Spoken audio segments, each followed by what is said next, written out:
Sid K Breathes AiR. But sometimes I find it very, very difficult to breathe, especially when I see war happening around me. I see loss of lives happening around me. I see videos of people breaking down, crying out loudly because it's destroyed their families, their emotions, everything. That is what we are witnessing around us last couple of months, and history has shown it keeps happening again and again. Why does one go to war is our topic, where Siddharth, Kannan, that's me, is in conversation with Atman in Ravi. Round of applause, ladies and gentlemen. But you know what? I feel pain when I'm saying this, because we know what's happening around the world right now, AiR. History shown there's a loss of lives, economic loss, emotional loss, psychological loss. Then why do human beings not learn from this again and again and still go to war? We think that war is an uncivilized thing of the past, don't we? We think that wars that used to be there. You are surprised when you see in the news there's a war happening today. But why? Everybody at war thinks they are right. So who is right? If there's one group that goes into another group's territory and kills, they think it is my right. I will attack, I will kill.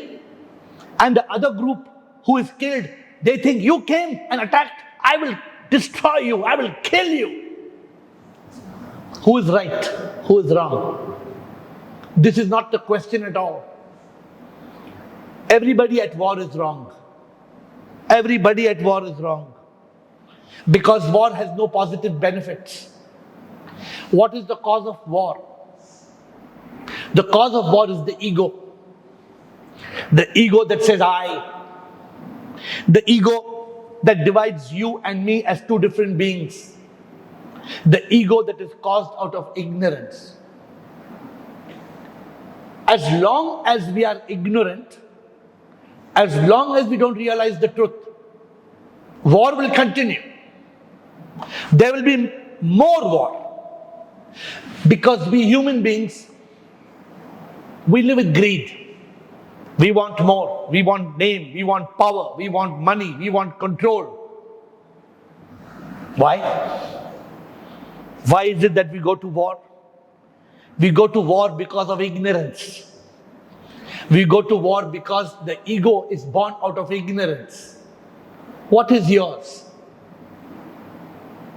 What are you going to take with you? Ultimately, you kill, you destroy. You think you achieve something. What you achieve does not belong to you.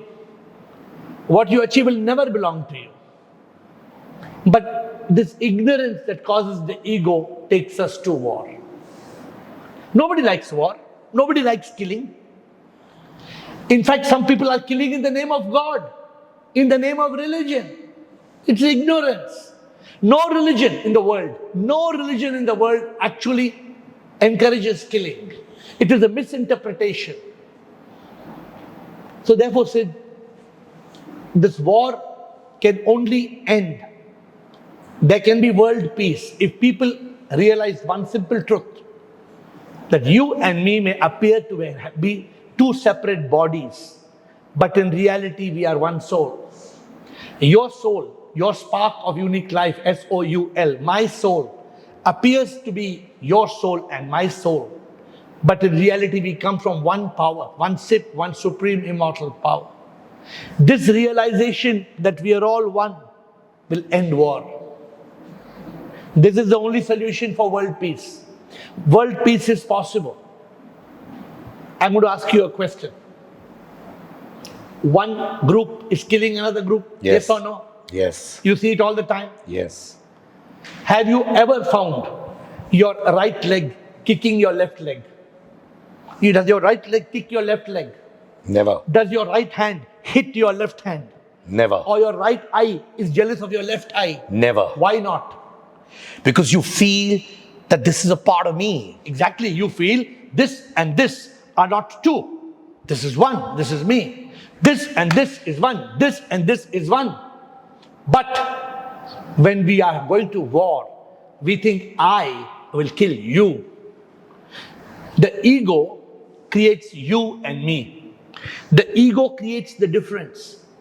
The ego creates anger, hate, revenge, jealousy in our day-to-day life. This escalates into war. If there has to be peace, first there must be peace in a house. In homes there is no peace. There is war between father and son. There is war between brothers. There are war in homes. That war in the house escalates to war in a community, escalates to war inside a region and country, and then becomes a world war. And this will not change till we are enlightened that you and me are not different. We are all one. There are two emotions, patriotism and nationalism. It's deeply rooted in our system. But that also pushes us to war, right? How does one know where to draw the line with nationalism and patriotism? Patriotism and nationalism must be put aside. It looks like patriotism is a positive quality. But if my patriotism and your patriotism can create war, do you think it's positive? If your nationalism and my nationalism, each one is saying, my nation is better. People are saying, my religion is better. Let us talk about religion. Today there are wars in the world because of religion, correct? There's so much war because of religion. People of one religion are fighting people of another religion. Both religions are based out of God. How can you kill in the name of God? Because you say, my God is superior and your God is superior. How can there be different gods which are superior? There's one God. You may look at God from your perspective, I may look at God from my perspective, but there are no two gods. You think up in the skies there are many, many gods? This is a myth. We all know it. Therefore, we have to do away. The only way to end the war, this patriotism you spoke about, the nationalism you spoke of, it's okay as long as we have reverence and respect for other human beings. If we do not respect another human being, the solution is this: to see every human being as God. To see every human being as a manifestation of God. Will you kill God? Never. Will you take a gun? Will you take what we're seeing these tanks on the TV? We are seeing tanks going to kill people. How could you do it? But the answer is, we are taking tanks to kill those people because those people came and killed our people. Where is it going to end? What is that world famous quote? An eye for an eye will only make this world blind. We are only going to destroy. We are only going to create chaos. We are going to create misery and pain. We don't need, therefore, political leaders and religious leaders who are causing war. We need spiritual leaders. We need spiritual leaders who can create peace. The solution is peace. That's the only way to end war. That's a very solid statement where you actually said that we need spiritual leaders, not political leaders, right? Do you think that democratic countries have less of a chance to go to war as compared to countries which have dictatorship? No doubt that dictators go to war easier because the dictator can make his decision even against the will of the people. But what is happening in democracies? The democracies elect a leader. Once you elect the leader can go to war. Therefore, in reality, it's not so different. In a dictatorship, it is arbitrary. They just go to war. And the people are like sheep. They are just like worms that are crawling. They have no say in the matter. In a democracy, people can object. People can raise their voice. There can be a referendum. That is the difference. But as long as people are incited by the ego, I will kill you, war will happen. Religion was something people related to, most of them. Religion was supposed to be for inner peace. Religion was supposed to be for showing you the path, a belief system. You can give it various definitions. But now, religion is being spoken about in a negative light because people are saying, religion, it leads to war, it divides people. Do you think people are slowly losing faith in religion also? Of course. Many people who are practical today are starting to question religion.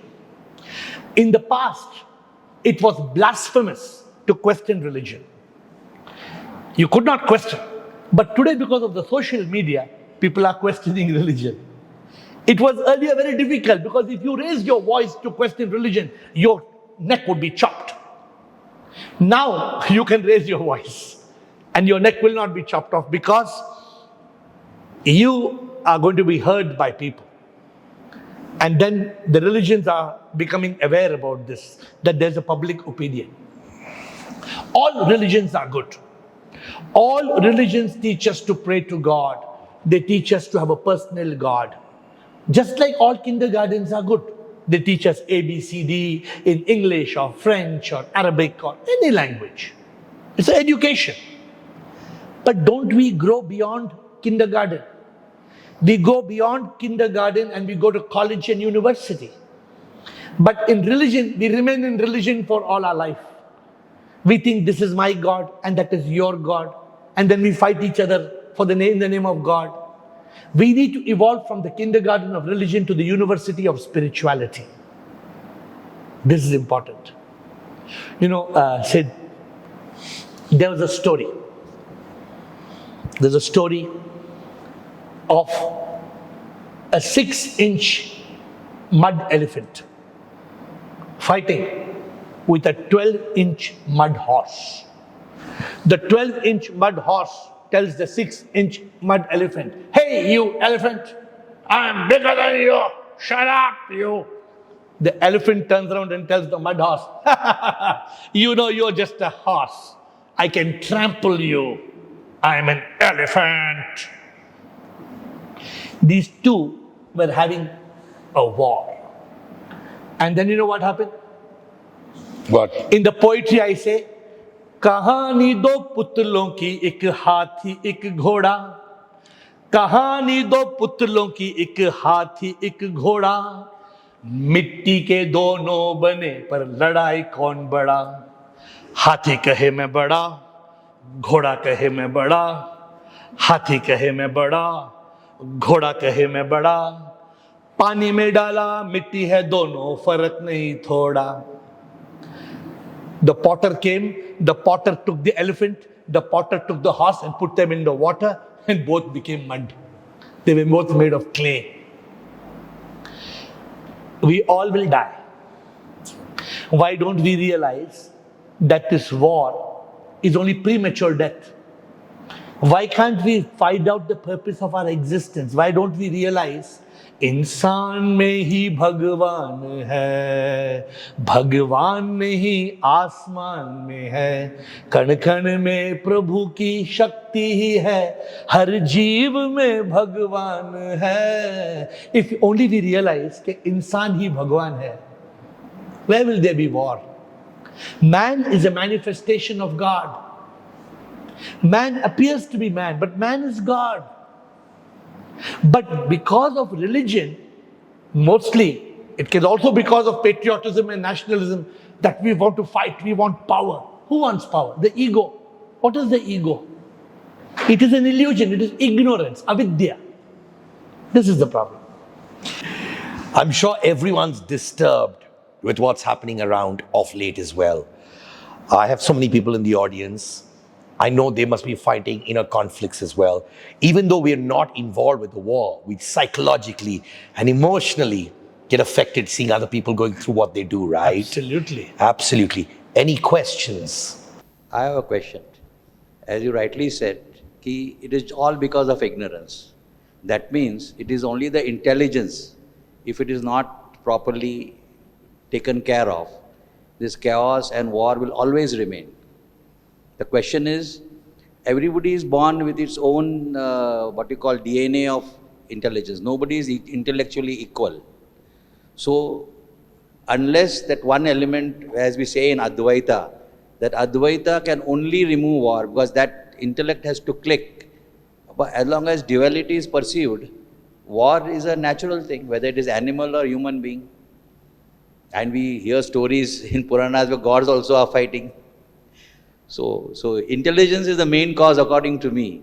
And that intelligence, if it is not used to perceive that SIP only is, I think this question of war has got no solution. In fact, that's how SIP wants to reset the cycle. Every time when man doesn't use his agami karma, to use, because there is a two, as we rightly always say, it is prarabdha and agami that makes your destiny. But as long as this agami karma is not performed with proper intellect, with proper and you don't go towards removal of ignorance.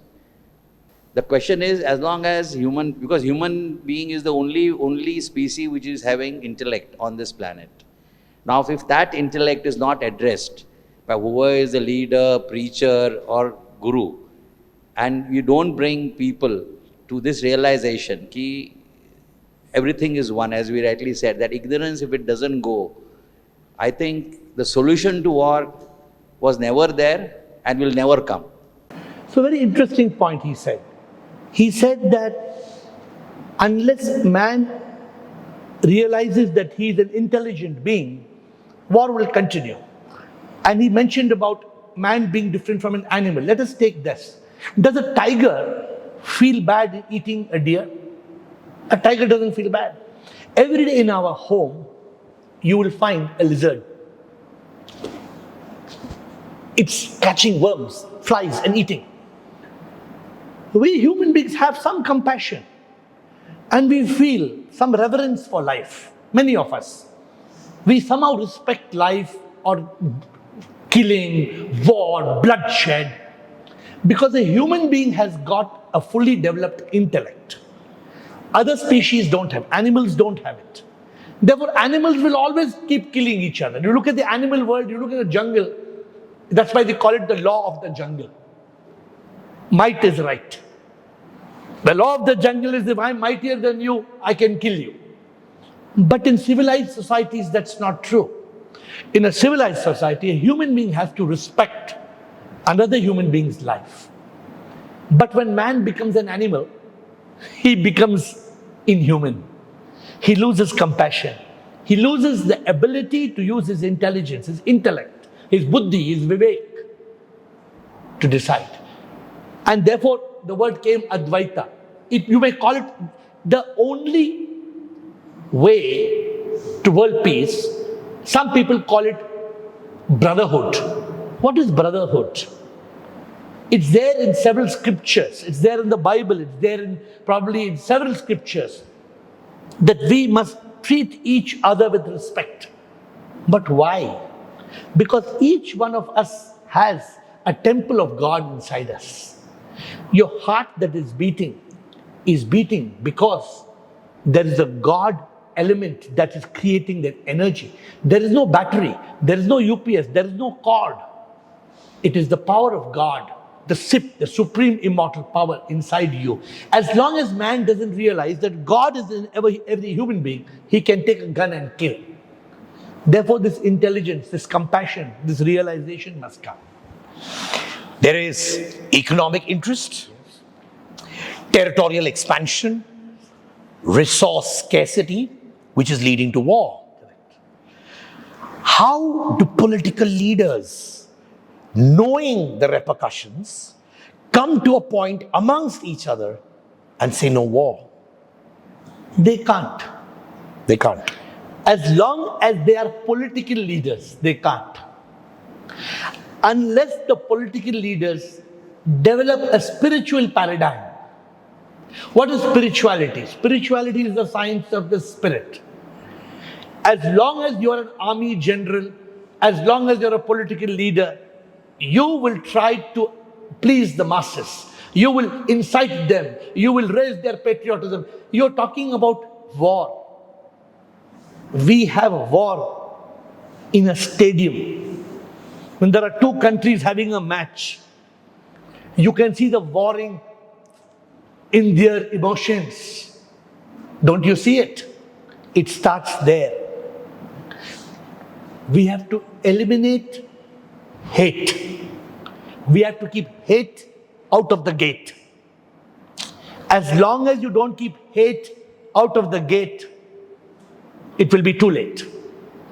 There will be war, and we will lose valuable lives, and we will lose everything. Are you seeing what's happening on the television? Can you believe it? Intelligent human beings destroying buildings, killing lives, bombarding, grenades, guns. But it's true. It's happening. Because this world has lost its spiritual sense. We have forgotten God. We have forgotten ethics. We have forgotten values. We have forgotten morals. We have forgotten compassion. We have to make peace a priority. And unless spiritual leaders rule, if there are only political and economic leaders and political leaders, religious leaders, we are hopeless. I've got Shruti Chadda from Varanasi who'd written to me on my Instagram asking you this. How do psychological factors like fear, anger, and a desire for revenge contribute to the decision to go to war? Do you think people in power should seek therapy because they are in constant stress and fear? And in situations like these, does one need to have a very calm mind? The mind is the main cause of war. Mind reacts to feelings. So therefore, our attitude is what I called RDX. RDX attitude, you know RDX, it's an explosive called RDX. But I call RDX, we react, we destroy, we explode. RDX in my language is we react, we destroy, we explode. There is no RDR. Respond, don't react. War is all a matter of reaction. A matter of reaction because the mind is constantly reacting. You kill me, I'll kill you. You came 10 people, I'll send 100 people. What is the end? People are afraid today there may be a world war. Because what happens is it's expanding. One country supporting another country and the opposite side getting support from other countries. It's a very explosive situation.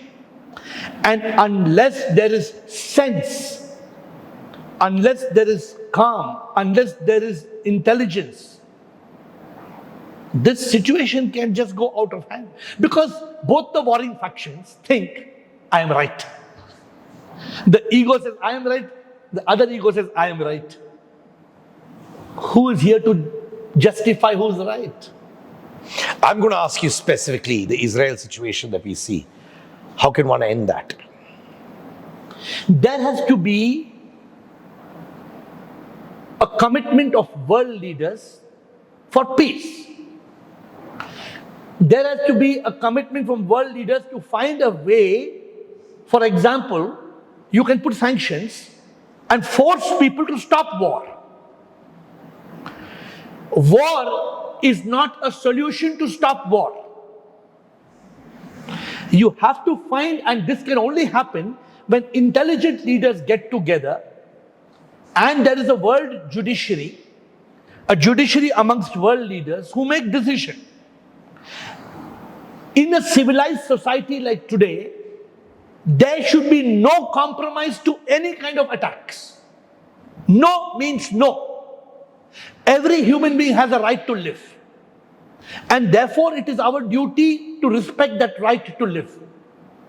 And world leaders must keep this as their priority, not to encourage war.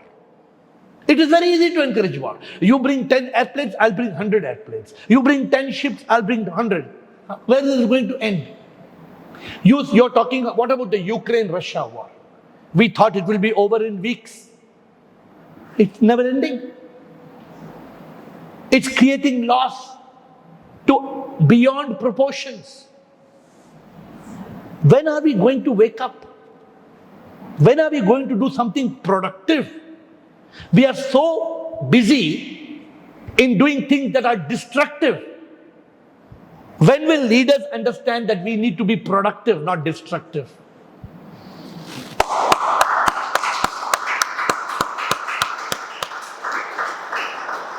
All right, I've got a message from Matthew Verghese from Cochin, and he says, AiR, do internal factors such as authoritarian regimes, human rights abuses, and civil unrest contribute to the decision to go to war?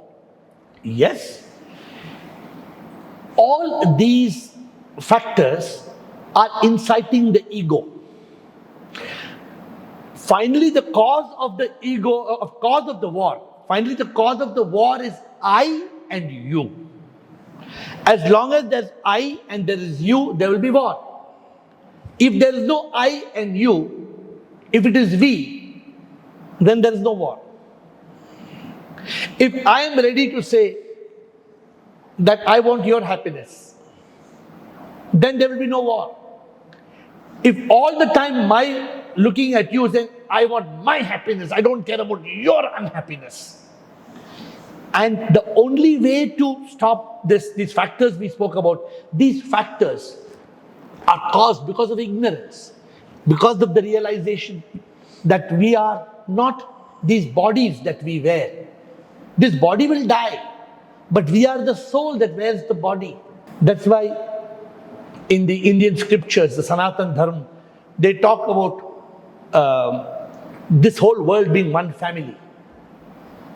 This world is one family. But if we all behave like we are one family, then we will talk to each other. We will not kill each other. We are hearing proxy wars, right? Where powerful bodies support opposing sides. They play it around. For their own vested interests, they get involved, sometimes escalate the war more than stopping the war. All these are because of selfish interests. A person who is a general or an army or a political or a leader is trying to be powerful. I am the leader of the world. Is the person who is at war even thinking that there are so many people who are dying and each person is a temple of God? Is that person not able to realize it may be the leader of Russia, for example, thinking that he's the most powerful man in the world? But when will he stop and use his intelligence to realize, what am I doing? Is it right? There is no justification to war. There is absolutely no justification. There can be a resolution to a conflict, but war is not the way. The way to resolve a conflict is arbitration. Conflict will only increase the war, or rather the wars will only increase the conflicts. I'm part of the media world, apolitical in my approach, but media and propaganda is all over the place. Where media and propaganda leads to people justifying wars, giving a reason to that, and sometimes tilting people's opinion to the other side, which could be wrong. Again, wrong or right is ambiguous. How does media and these propagandas stop? How can we stop it? As long as media is part of the greed, it cannot stop. We know today all media are aligned with one of the factions. So sometimes media houses are bought over by a faction. Therefore, they are puppets in the hand of that faction. That's why you find very rare media houses which give a neutral opinion. You can watch a media and you can say they are either leftist or rightist. You can watch the media and in a matter of moments, you know. It's very funny. But if you look at the social media today, and you look at, for example, the Israel and the Hamas war, there is the Israel media which says the Hamas came and they killed they butchered people. Now this is the media of the Israel. Now if you look at the Hamas media, they say after decades of exploitation, the Hamas finally protect themselves. Both of them have their opinions. I'm saying, I'm not trying to justify who is right and who is wrong. I'm just saying that war is wrong.